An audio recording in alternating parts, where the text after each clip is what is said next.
Minasama konnichiwa, mesdames, messieurs, bonjour. J'ai le très grand plaisir ce matin de vous présenter notre très belle ville de Nancy, une ville dynamique qui doit ce dynamisme aussi aux nombreux étudiants qui viennent à Nancy, des étudiants de Nancy, de Lorraine, de France, mais également de très nombreux pays du monde entier. Nancy est une ville de taille moyenne qui compte environ 260 000 habitants. Et parmi ces 260 000 habitants, nous avons donc plus de 50 000 étudiants. C'est donc une des villes universitaires les plus importantes et cette attractivité est le reflet de la créativité de Nancy que Monsieur le maire, dont Monsieur le maire vous a parlé à l'instant. Le fait que Nancy soit également une ville de taille moyenne a aussi cet avantage d'être une ville à taille humaine où on se déplace aisément à pied, en transport en commun. Donc quand on arrive à Nancy par le train, par les transports en commun, on peut bien entendu se passer de la voiture à Nancy dans un espace en centre-ville aménagé pour les piétons et donc très propice à la balade, à la fladerie, pour profiter également du centre commerçant et du magnifique patrimoine du centre historique de Nancy. Comme vous pouvez le lire, Nancy est surnommée la ville aux portes d'or, un très joli nom que l'on doit au talentueux Jean Lamour, qui était un ferronnier d'art au XVIIIe siècle et à qui Stanislas a commandé la réalisation de magnifiques portes d'or qui viennent orner les abords, les entrées de la place Stanislas, que nous verrons plus en détail tout à l'heure sur d'autres illustrations. Mais voilà, ce nom de Jean Lamour sonne très bien à nos oreilles et donne envie de venir découvrir Nancy. Alors, pour introduire cette présentation, je souhaiterais vous diffuser un petit extrait, un exemple des nombreux panoramas, de la cinquantaine de panoramas qui constituent un outil qui s'appelle Visite Nancy 360, car ces panoramas permettent de découvrir donc une cinquantaine de lieux sur le territoire de Nancy et de sa métropole à 360 degrés. Et voici la place Stanislas. Petit souci technique, mais tout va bien. Nous avons réalisé cet outil en 2021 de manière à faire la promotion de Nancy pour ceux qui souhaitent la découvrir de loin avant de venir la découvrir.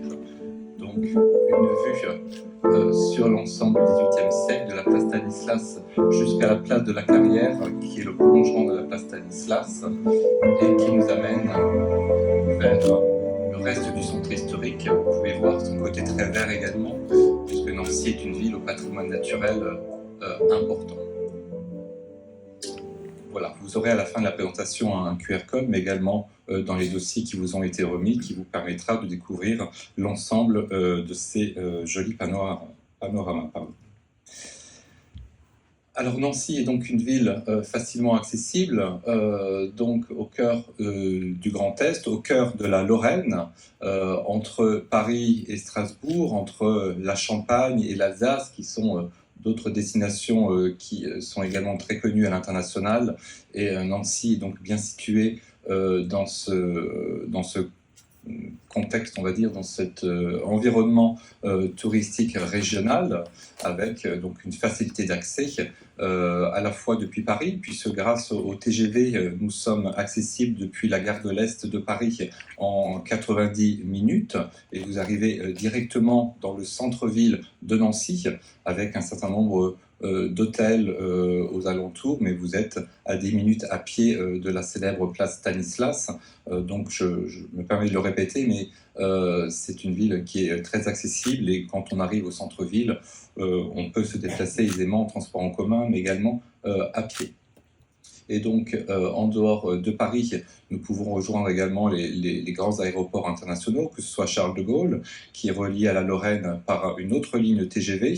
Alors, la ligne TGV de l'aéroport Charles de Gaulle n'arrive pas directement à Nancy, mais entre Nancy et la ville de Metz, et des navettes en bus permettent de rejoindre le centre-ville de Nancy en une trentaine de minutes. Et puis au nord, nous sommes à 90 minutes de l'aéroport du Luxembourg, mais également pas très loin d'autres grands aéroports internationaux comme Francfort en Allemagne et Bruxelles en Belgique. Alors, qu'est-ce que l'on vient visiter à Nancy? Monsieur le maire vous en a déjà donné un avant-goût avec des thématiques très fortes. La première, c'est bien sûr la thématique du patrimoine, un patrimoine du XVIIIe siècle, inscrit au patrimoine mondial de l'humanité par l'UNESCO il y a précisément 40 ans. Un patrimoine également du début du XXe siècle avec l'Art Nouveau et l'histoire de Nancy thermale qui commence dans ce contexte dynamique du début du XXe siècle. C'est un vrai tournant dans l'histoire de Nancy puisque avant le rattachement de l'Alsace et de la Moselle à l'Empire allemand qui a contribué au dynamisme de Nancy avec l'accueil de ces nouveaux arrivants, de ces nouveaux habitants qu'on a appelés les Optants. Nancy comptait 50 000 habitants. Donc on est juste avant 1870 et en une quarantaine d'années, Nancy va passer de 50 000 à 120 000 habitants. C'est donc un développement tout à fait exceptionnel qui est lié au dynamisme à la fois économique. Nancy était à cette époque une ville industrielle, on est en pleine révolution industrielle à cette époque-là en Europe, et l'arrivée de génies, d'industriels, de créateurs, d'artistes, d'artisans d'art va vraiment permettre le développement donc, de l'art nouveau que l'on nommera à Nancy l'école de Nancy. Si l'art nouveau s'est développé à Nancy, c'est parce que nous avons une tradition d'artisanat d'art. Si Nancy est jumelée avec la ville de Kanazawa au Japon, ce n'est pas du tout un hasard, c'est qu'il y a vraiment des liens, des proximités, des thématiques très proches entre nos deux villes. Et Nancy a une longue tradition d'artisanat d'art. Quand Stanislas réalise son ensemble royal à Nancy et la place Stanislas, et il fait appel, j'ai cité le nom de Jean Lamour tout à l'heure, ferronnier d'art, à des artisans et des artistes locaux et à qui l'on doit ce patrimoine prestigieux aujourd'hui. Et l'Art Nouveau a permis de faire connaître des artisans d'art de Nancy au renom international. L'Art Nouveau est également inspiré par la nature. Et Nancy dispose également d'un patrimoine naturel très, très riche, très important, parce que nous avons là également historiquement une tradition horticole. Des noms comme Félix Rousse, comme Victor Lemoine sont extrêmement connus dans le domaine de l'horticulture, et on leur doit également ce rayonnement de Nancy à l'international. Émile Gallet, qui est donc le fondateur de l'école de Nancy, était très proche de ces horticulteurs, comme Félix Rousse ou Victor Lemoine. Il était lui-même passionné par la botanique. Il était membre de la Société d'horticulture de Nancy. Et c'est tout ce contexte historique qui a vraiment permis cet essor de l'école de Nancy autour d'Émile Gallet. Et puis Nancy est également donc une ville de culture, une ville avec de grands événements. Sa population très jeune contribue à ce dynamisme. On ne peut pas s'ennuyer à Nancy, c'est absolument impossible. Dans des domaines culturels très vastes, on a vraiment des événements, des équipements qui permettent de satisfaire tous les goûts et toute la curiosité de chacun, dans des domaines très classiques comme l'opéra, comme le ballet, dans des domaines plus récents comme le street art par exemple. Nancy, quand on se balade dans la ville, est rythmée par un certain nombre d'œuvres. On a plus d'une trentaine d'œuvres de street art dans le centre-ville de Nancy, qui témoignent de ce dynamisme culturel encore très important. Et puis bien sûr, qui dit France, dit gastronomie, dit art de vivre à la française. Et j'aurai plaisir de vous présenter quelques-unes des fameuses spécialités sucrées, notamment de Nancy. Alors, concernant ce patrimoine qui a été reconnu par l'UNESCO il y a exactement 40 ans, nous avons la joie de célébrer ce 40e anniversaire. Donc, cette inscription remonte à 1983. Ça veut dire que nous avons été classés et reconnus à l'UNESCO avant d'autres sites mondiaux. Donc, c'est un classement relativement ancien qui témoigne d'une reconnaissance assez précoce, dirais-je, du caractère exceptionnel de ce patrimoine. Alors, qu'est-ce que c'est que cet ensemble UNESCO à Nancy? C'est une ancienne ville royale. Je vous resitue un petit peu le contexte historique. Nancy a été pendant plusieurs siècles la capitale d'un État indépendant, le duché de Lorraine. Nous avons encore dans la vieille ville de Nancy l'ancien palais des ducs de Lorraine qui abrite aujourd'hui le musée Lorrain. Et ce duché va perdre son indépendance, va être rattaché au royaume de France. Tout va se faire via le roi de France qui était donc Louis XV et qui a épousé une princesse polonaise. Cela peut vous paraître un petit peu étrange, mais Louis XV était de santé fragile, il était jeune et il était déjà l'arrière-petit-fils du roi Soleil de Louis XIV. Et il fallait donc le marier rapidement, afin d'avoir un héritier, de peur de perdre justement cette filiation. Et sur une liste de 99 princesses qui a été dressée, toutes les princesses potentiellement en mesure d'épouser un roi de France, la fille d'un roi déchu de Pologne, Marie Leżinska, voilà, a été choisie car elle était la seule à répondre à trois critères.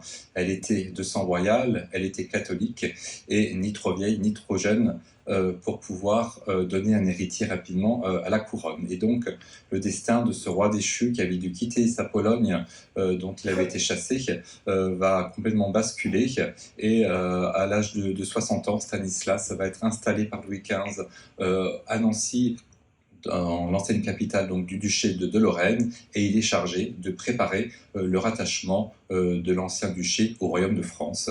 Et Stanislas va s'entourer donc des plus beaux talents de Lorraine, l'architecte Emmanuel Héré, le ferronnier d'art Jean Lamour, le peintre Girardet, pour réaliser une ville royale, une ville entièrement dédiée à honorer la monarchie française, une manière aussi de faire comprendre aux Nancéiens, aux Lorrains, que désormais ils doivent donc se soumettre à l'autorité de la monarchie française.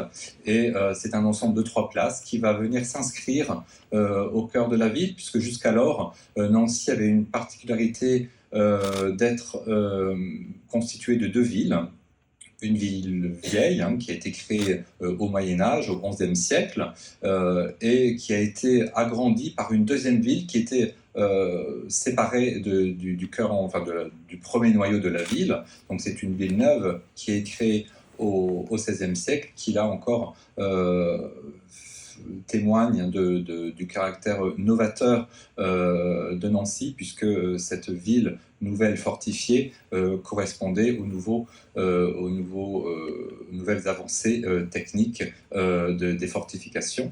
Et donc Nancy se retrouvait avec 2 villes séparées l'une de l'autre par un espace marécageux. Nancy fait référence à l'eau, Nancy veut dire marécage, et Stanislas va venir unifier cette ville en construisant donc un ensemble de 3 places qui va venir réunir la ville vieille et la ville neuve.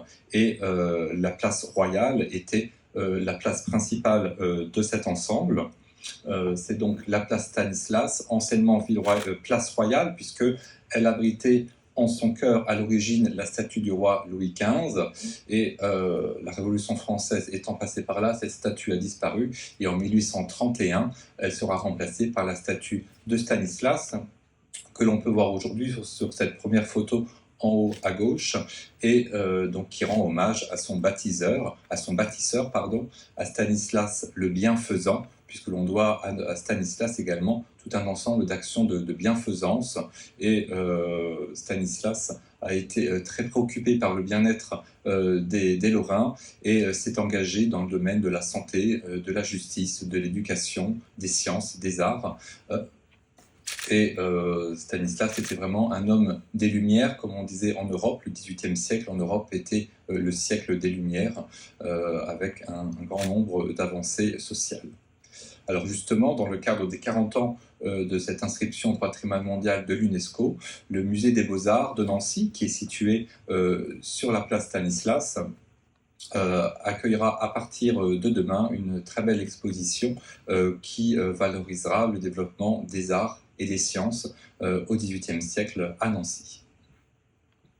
Je vous ai dit en introduction que Nancy était appelée la ville aux portes d'or, hein, pour rendre hommage au travail du ferronnier d'art de Stanislas Jean Lamour. Vous avez en bas à gauche un exemple de cet ensemble de ferronneries dorées à la feuille d'or, donc qui ont donné à la ville le surnom de la ville aux portes d'or, avec de très belles fontaines qui évoquent la mythologie, puisque sur celle que vous voyez, c'est le dieu Neptune qui est représenté. Et puis, cette place n'est pas seulement un monument, c'est vraiment un lieu de vie à Nancy. Son positionnement géographique, hein, au cœur du centre historique, en fait un lieu de rencontre, un lieu de rassemblement. On vient sur la place Tannes, comme on dit à Nancy, et c'est ici que l'on vient prendre un verre, que l'on vient se restaurer, que l'on vient faire la fête, que l'on vient se rassembler à la fois lors d'événements parfois tragiques, mais surtout lors d'événements très heureux, les coupes du monde, les élections, les grands événements qui marquent, qui rythment la vie en France. Il y a un lieu de spectacle également. Sur cette photo à droite, vous avez la représentation d'un vidéomapping d'un spectacle qui est proposé chaque soir gratuitement sur la place Stanislas entre la mi-juin et la mi-septembre. Et puis au milieu, cette photo est prise donc face à l'hôtel de ville, qui est le bâtiment principal qui borde la place Stanislas. D'ailleurs, l'office de tourisme est abrité à droite du bâtiment de l'hôtel de ville. On voit cette perspective depuis l'Arc de Triomphe qui fait le lien avec la place de la Carrière. En bas à gauche, vous voyez cet arc de triomphe vu depuis cette deuxième place de cet ensemble royal, la place de la Carrière, qui est bordée de tilleuls. On y trouve également de très belles sculptures, et face à l'Arc de Triomphe se trouve ce palais que vous voyez à droite, le palais du gouvernement, et qui abrite aujourd'hui des services du pôle culture de la ville, des grands salons qui sont encore d'époque du XVIIIe siècle. Et vous pouvez apercevoir sur cette place de la Carrière d'autres exemples de portes d'or que l'on doit à nouveau à Jean Lamour.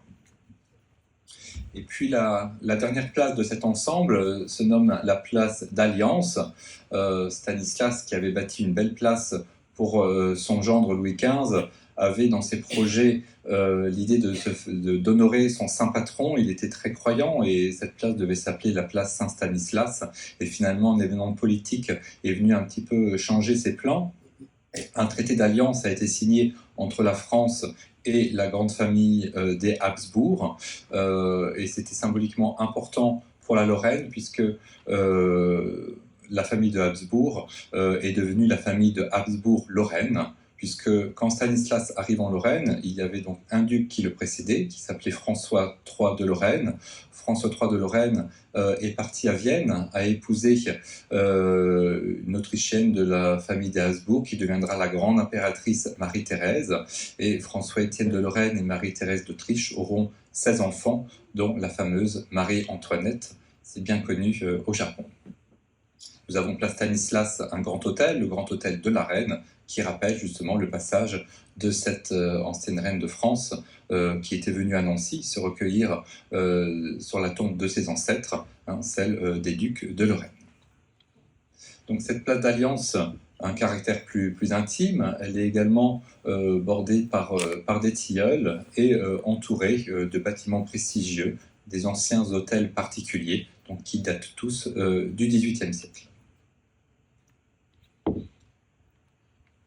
Nancy, capitale française de l'Art Nouveau, c'est là aussi une grande fierté, hein, d'être parmi les villes en Europe qui disposent du plus prestigieux patrimoine Art Nouveau, mais surtout en France, c'est la seule ville française à avoir un patrimoine Art Nouveau aussi riche.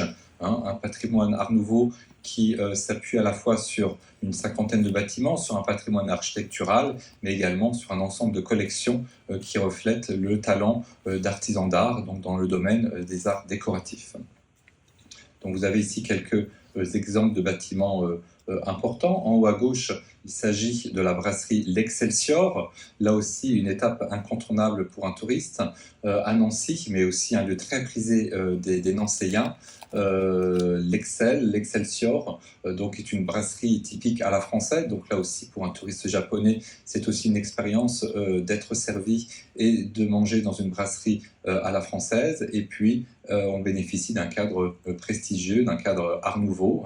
On doit le mobilier à l'ébéniste Louis Majorel. Louis Majorel est un autre membre éminent de l'école de Nancy, qui était également ferronnier et qui a une collaboration avec la Cristallerie Dôme dans le domaine notamment des luminaires, des lampes, et un grand nombre de lampes sont le fruit de cette collaboration entre la Cristallerie Dôme et Louis Majorel, et les lustres de la brasserie sont un exemple de cette collaboration. Un autre nom à retenir aux côtés d'Émile Gallet, de Louis Majorel, c'est celui de Jacques Gruber, un grand spécialiste du vitrail à Nancy, à qui on doit de très nombreux vitraux Art Nouveau, et les vitraux de l'Excelsior sont également de cet artiste. Le jardin du musée de l'école de Nancy, dont je parlerai tout à l'heure, qui abrite de belles espèces de plantes, d'arbres qui avaient déjà à l'époque inspiré les artistes de l'école de Nancy. Un exemple d'architecture, et au milieu en bas, une image qui vous montre la très belle verrière de la banque Crédit Lyonnais qui est en centre-ville de Nancy.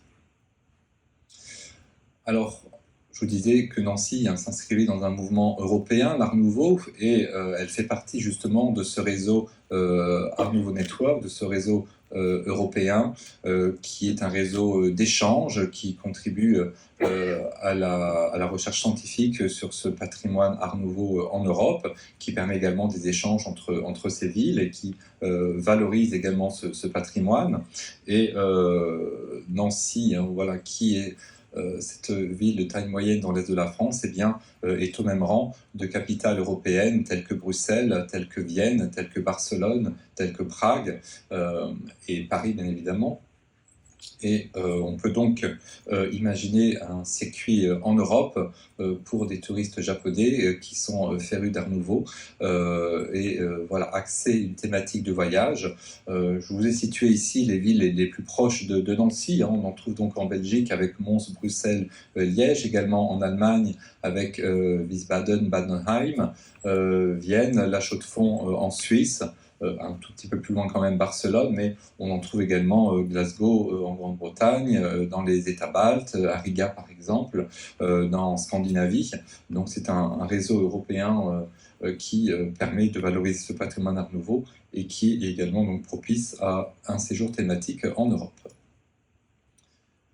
Alors côté architecture, ce patrimoine Art Nouveau est dispersé dans la ville. Vous avez à gauche trois photos du quartier qu'on appelle le quartier Sorupt, le parc de Sorupt. Il s'agissait d'un ancien parc d'un château qui a été vendu et dont le terrain a été divisé en parcelles. Et 6 maisons ont été bâties dans le style Art Nouveau, avec une conciergerie qui marquait le caractère privé de ce nouveau quartier qui était légèrement excentré par rapport à la ville de Nancy à l'époque, qui est aujourd'hui dans un environnement complètement urbanisé. Et ce quartier s'est surtout ensuite urbanisé, développé dans les années 20, dans les années 30, c'est-à-dire en pleine période Art déco. Et au Japon, tout comme en France, il y a peut-être parfois cette confusion entre Art Nouveau et Art déco. L'Art déco est donc le prolongement de l'Art Nouveau, c'est-à-dire que dans les années 20, on continue à utiliser la nature comme source d'inspiration pour les motifs décoratifs. Simplement, on les représente de manière un peu plus stylisée, simplifiée, et non plus de manière réaliste comme on le trouve dans l'Art Nouveau. Donc les lignes se rigidifient légèrement. Et ce décor va évoluer dans les années 30 en prenant de moins en moins de place. En tout cas, ce quartier est vraiment aussi propice à pouvoir comparer le patrimoine Art Nouveau et le patrimoine Art déco, ce patrimoine Art déco qui sera donc mis à l'honneur à Nancy en 2025 à l'occasion des 100 ans de l'exposition internationale des arts décoratifs qui s'était tenue à Paris en 1925. Et cette exposition des arts décoratifs a bien sûr donné le nom au mouvement Art déco un peu plus tard. Vous avez à droite un exemple de bâtiment Art nouveau en centre-ville, à nouveau la célèbre brasserie L'Excelsior, une ancienne banque avec ses ferronneries apparentes teintes en bleu aujourd'hui, et puis un bel exemple du talent de Louis Majorel. Je l'ai cité comme ébéniste tout à l'heure, mais il était également ferronnier d'art, pardon. Et voilà, on voit un bel exemple ici dans une banque située dans le cœur de ville, BNP Paribas, l'ancienne banque Renault, avec la thématique de la monnaie du pape, à la fois sur la pierre, mais également sur les ferronneries de cette très belle rampe d'escalier. Alors, pour découvrir ce patrimoine, donc je vous rappelle que l'on peut se déplacer aisément à pied, et depuis récemment, nous avons un jalonnement piéton touristique avec 3 parcours, et l'un de ces parcours est entièrement dédié à l'Art nouveau. Il s'agit du tracé vert que vous avez sur cette carte, et il est matérialisé au sol par ces triangles dorés avec la feuille de ginkgo, voilà, qui est un des arbres emblématiques de l'école de Nancy. Vous pouvez télécharger gratuitement un parcours audio guidé disponible en japonais, et si le téléchargement devait être un problème, vous pouvez louer à l'Office du tourisme un audio guide disponible également dans toutes les langues, dont le japonais. Nous avons plus de 10 langues étrangères pour cet audio guide, ce qui témoigne du caractère international des visiteurs à Nancy. Et voilà, il s'agit donc d'outils disponibles en japonais pour nos visiteurs. La Villa Majorelle est le bâtiment le plus emblématique du patrimoine Art nouveau à Nancy. C'était la maison donc, de cet artiste Louis Majorel, ébéniste et ferronnier d'art. C'était sa demeure personnelle pour sa famille, avec son épouse et son fils unique, Jacques Majorel. Peut-être connaissez-vous aussi le nom de Majorel lié à Marrakech, à la Villa Majorelle de Marrakech. Eh bien, c'est la même famille. Et le fils de Louis Majorel, Jacques Majorel, était peintre. Et c'est à lui que l'on doit la Villa Majorelle de Marrakech, aujourd'hui, qui avait été achetée par Yves Saint-Laurent il y a quelques décennies. Donc cette Villa Majorelle est la seule maison Art nouveau qui se visite. Elle est réservée aux groupes le matin et aux individuels l'après-midi, du mercredi au dimanche. On peut bien sûr y admirer cette exceptionnelle et unique architecture. C'est vraiment l'aboutissement de l'Art nouveau, avec ces formes bourgeonnantes sur la toiture, avec ces éléments en céramique, cette polychromie grâce aux différents matériaux, de la pierre, du fer, du bois, de la céramique également, et voilà, de très beaux espaces que l'on peut deviner depuis l'intérieur grâce aux dispositions des différentes fenêtres. Louis Majorel va dessiner lui-même cette très belle porte en ferronnerie avec le thème de la monnaie du pape, thème important dans cette maison que l'on retrouve à l'intérieur, à la fois sur les murs, sur les rideaux, dans le décor sculpté également. Donc la monnaie du pape est un des thèmes principaux déclinés dans cette maison. On y trouve encore du mobilier dans la salle à manger. Vous avez en haut cette magnifique cheminée avec en arrière-plan des vitraux de Jacques Gruber, et puis le salon en bas à droite avec du mobilier, parfois d'époque, parfois du mobilier qui se rapproche de ce qui était à l'origine lorsque la famille Majorel habitait la maison. Donc on est vraiment plongé dans l'environnement quotidien de la famille Majorel quand on visite cette maison. Et à 600 mètres, vous avez le musée de l'école de Nancy, donc toujours sur ce parcours de jalonnement touristique piéton, sur le parcours Art nouveau. Donc c'est le seul musée en Europe, même au monde d'ailleurs, entièrement dédié à ce courant artistique, à l'Art nouveau. C'est donc une spécificité dont nous sommes fiers, bien entendu, qui ici valorise les arts décoratifs dans le courant de l'école de Nancy, avec un ensemble de mobilier, bien sûr du mobilier d'Émile Gallé. Il est surtout connu comme verrier, mais il était également ébéniste, mais également céramiste. Du mobilier de Louis Majorel, comme ce très beau piano en bas à droite, les verreries d'Émile Gallé, des vitraux de Jacques Gruber et d'autres objets d'artistes peut-être moins connus, mais tout aussi talentueux, tels que Eugène Vallin par exemple. Et la spécificité de ce musée, c'est d'être abrité dans une ancienne maison qui appartenait historiquement à une grande famille de mécènes, la famille Corbin. Et on a donc un très beau jardin dans cette maison. Et ce jardin a été restauré et il a cette spécificité de pouvoir présenter à la fois des arbres et des plantes qui avaient inspiré les artistes de l'école de Nancy. On y retrouve donc des magnolias, on y retrouve des berces du Caucase, on y retrouve des magnolias, voilà, d'autres plantes que l'on retrouve dans les œuvres à l'intérieur de ce musée. La Villa Majorelle, le musée de l'école de Nancy sont dans un quartier voilà, spécifiquement Art Nouveau.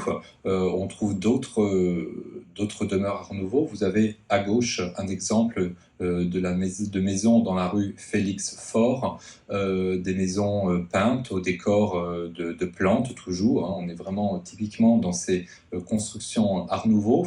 Le parc Sainte-Marie au milieu avec cette maison alsacienne voilà, est au cœur de ce quartier. Il s'agit du deuxième plus grand parc de la ville qui s'étend sur 7 hectares et demi.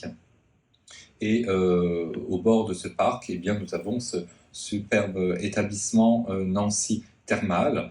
Donc les eaux thermales à Nancy ont été découvertes en 1908 par un architecte, Louis Lanternier, et rapidement des études ont été menées et qui ont permis de prouver les vertus médicales de ces eaux. Et donc un projet de station thermale a tout de suite vu le jour, avec ces bâtiments que vous voyez en blanc, qui sont les bâtiments historiques et qui ont été construits à partir de 1912. Et le thermalisme va se développer, mais avec parfois quelques incidents, quelques interruptions.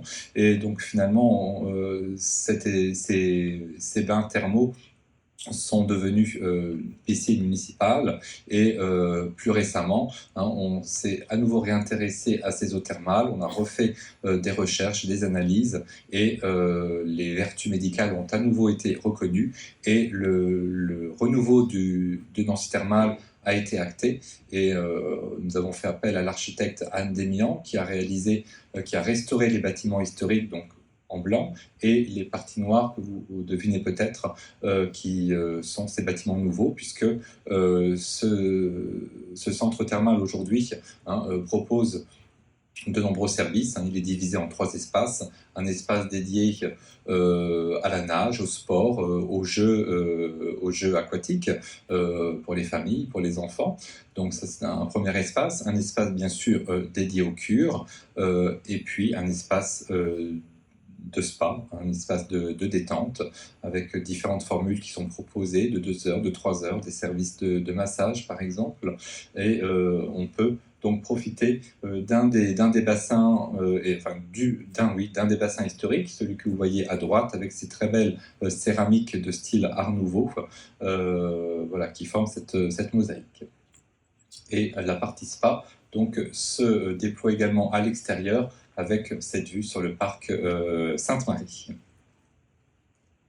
Et pour finir sur l'Art Nouveau, car c'est un riche patrimoine comme vous pouvez le constater, dans ce musée des Beaux-Arts de la place Stanislas, cette magnifique collection historique de la cristallerie Dôme voilà, propose plus de 300 pièces qui sont exposées en permanence. On part des origines de la cristallerie dans les années 1870. Toute une majeure partie est consacrée à la période Art Nouveau, avec ces 2 photos à gauche que vous pouvez voir. Et puis, on peut voir l'évolution du style, notamment la période Art déco. J'ai parlé de l'Art déco tout à l'heure. Il faut savoir que ce soit Dôme, que ce soit Majorel, que ce soit Jacques Gruber, le spécialiste du vitrail, sont certes connus aujourd'hui pour leur œuvre de style Art Nouveau, mais dans les années 20 et parfois dans les années 30, ils ont également produit dans le style Art déco et on a des œuvres tout aussi remarquables dans le style Art déco que dans le style Art Nouveau. Et dans cette cristallerie, dans cette collection Dôme, on peut voir un grand nombre de pièces de style Art déco. C'est donc une autre occasion de bien s'approprier ces deux styles souvent confondus. Alors l'Art Nouveau s'est développé à Nancy, notamment grâce à cette tradition artisanale historique, lointaine. Au XVIIIe siècle, la cristallerie Baccarat est créée, donc c'est une cristallerie au renom international. Baccarat, c'est peut-être moins connu, mais c'est aussi le nom d'une commune qui est située à 60 km de Nancy, donc qui peut faire l'objet également d'une visite. On continue dans le temps. La période de l'Art Nouveau est bien sûr propice au développement de l'artisanat d'art à Nancy. On trouve au milieu l'escalier dessiné par Louis Majorelle pour sa propre maison, donc que l'on peut voir quand on visite cette villa Majorelle. Dôme en haut à droite, on peut voir des créations plus récentes, puisque la cristallerie Dôme est toujours en activité aujourd'hui. Une boutique de second choix se visite sur le site de la cristallerie, et une boutique de premier choix est également visitable directement sur la place Stanislas, pas très loin d'ailleurs de la boutique Baccarat, comme l'a mentionné Monsieur le maire tout à l'heure. Et donc cette tradition se continue dans le temps. Jean Prouvé a également été cité. Vous avez à gauche une illustration de la collection Jean Prouvé, toujours dans ce beau musée de la place Stanislas, le musée des Beaux-Arts. Donc Jean Prouvé, designer, mais également constructeur, qui a construit sa propre maison sur les hauteurs de Nancy, qui est également un site qui se visite, notamment en été, ainsi que son atelier qui est également à côté de sa demeure familiale. Et aujourd'hui, donc des artisans d'art perdurent ces traditions. Vous avez un exemple de verrier en haut à gauche, verrier au chalumeau, et Théophile Caille, son nom. Et puis, je voulais citer notamment Gérald Vatrin, qui est un artisan verrier de Nancy, aujourd'hui internationalement reconnu, qui a reçu différents prix nationaux, internationaux, et qui a aussi des liens étroits avec le Japon, puisqu'il est venu en résidence à Kanazawa, donc dans la ville jumelée de Nancy. Il était déjà venu Kanazawa, c'est sa première expérience au Japon, et plus récemment, début 2023, il est venu dans la résidence d'artistes Kujayama, donc qui est à Kyoto au Japon. Et pendant 3 mois, il a pu à nouveau explorer les traditions verrières japonaises, perfectionner ses techniques et créer de nouvelles œuvres. Nous avons eu l'honneur d'être reçus par le maire de Kanazawa il y a quelques jours, et nous avons pu voir justement une des œuvres de Gérald Vatrin qui avait été offerte au maire de la ville de Kanazawa. Donc c'est un artiste qui s'intéresse beaucoup aux autres cultures africaines, mais plus récemment, ces 5-10 dernières années, à la culture japonaise. Et nous avons à l'Office du tourisme une boutique assez remarquable, un espace qui a été baptisé l'Arti Shop, et qui est une vitrine des artisans d'art de la région de Nancy. C'est la seule boutique en France dans un office du tourisme qui a eu le label de boutique de métiers d'art, donc avec une reconnaissance officielle. Donc nous avons certes bien sûr un espace de souvenirs touristiques tout à fait traditionnel et classique, mais nous avons également cet espace qui à la fois valorise ce savoir-faire, mais permet aussi de proposer des objets à la vente. Et on voit que les artistes d'aujourd'hui, les artisans d'art, ont toujours l'école de Nancy comme source d'inspiration. Voilà, avec une feuille de ginkgo sur ce bracelet, ou la monnaie du pape sur la broche qui est dans une vitrine en arrière-plan. Excusez-moi, petite introduction quand même sur ce que vous allez voir. Pour valoriser cette créativité dans le domaine des métiers d'art, je vous propose cette petite vidéo avec quelques artisans d'art, et vous allez notamment y voir Gérald Vatrin. Nous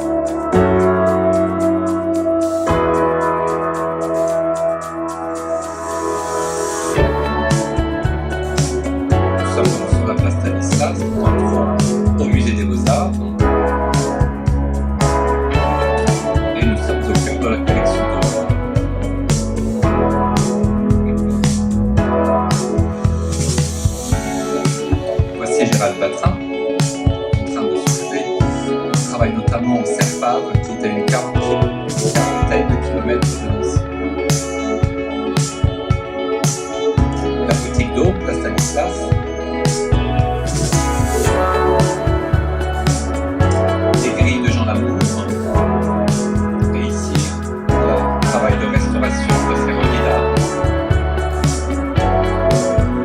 côté de l'école de Nancy,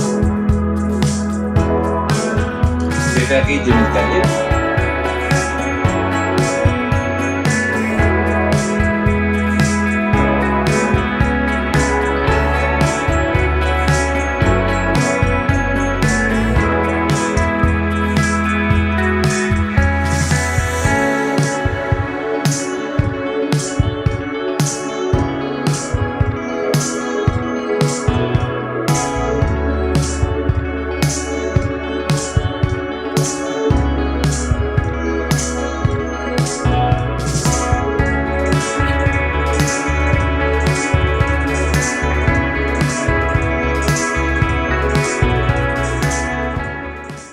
Voilà, vous pourrez revoir cette vidéo avec le QR code à la fin de la présentation que vous avez également, qui vous a été distribuée.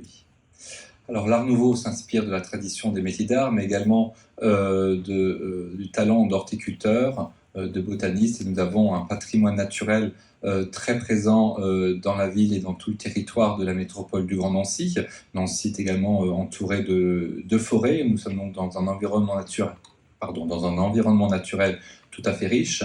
Ici, quelques illustrations des espaces verts, des parcs, des jardins les plus importants. À 2 pas de la place Stanislas, en plein cœur de ville, vous avez le parc de la Pépinière avec un kiosque d'inspiration 18e. J'ai cité tout à l'heure le parc Sainte-Marie, juste à côté de Nancy Thermale, mais nous avons également un très beau jardin botanique dans la commune de Villers-lès-Nancy. Nous avons l'honneur d'avoir le maire de cette commune aujourd'hui, M. Werner, et ce jardin botanique fait partie des plus grands jardins botaniques de France, avec un espace ouvert à la visite gratuitement, mais également des serres tropicales qui, elles, par contre, sont payantes, mais voilà, aux portes de Nancy, ce jardin botanique est également très facilement accessible au transport en commun depuis le cœur de ville.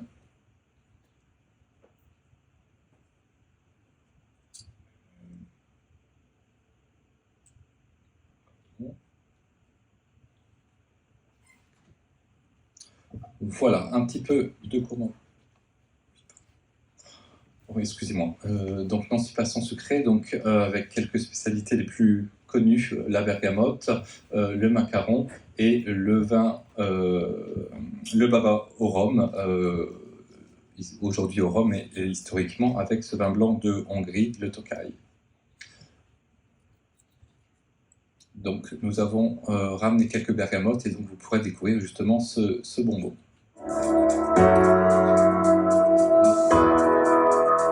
Je vais passer sur la vidéo, excusez-moi, mais vous la retrouverez avec les QR codes. Et pour terminer, quelques grandes illustrations des événements, dont certains ont déjà été cités, mais juste quelques mots sur les fêtes de Saint-Nicolas, qui sont l'événement le plus important en fin d'année, avec cette ambiance pendant 40 jours de fête, de la fin novembre jusqu'à la fin de l'année, voire le début de l'année suivante, avec cette ambiance de lumière, le sapin sur la place Stanislas, la grande roue qui permet d'être en hauteur et d'avoir une vue sur l'ensemble UNESCO, le marché de Saint-Nicolas qui correspond au marché de Noël, et puis le traditionnel défilé autour du Saint-Nicolas, qui est le saint patron des enfants, et également saint patron des Lorrains.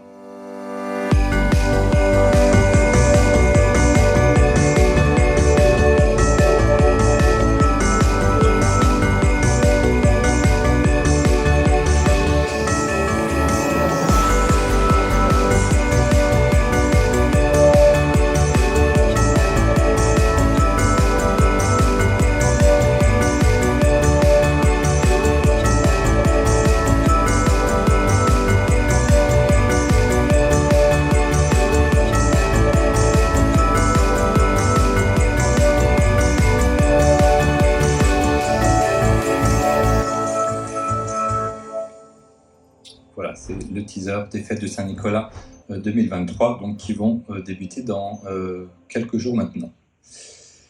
Voilà, la belle saison, ce spectacle vidéo mapping en été sur la place Stanislas, de mi-juin à mi-septembre.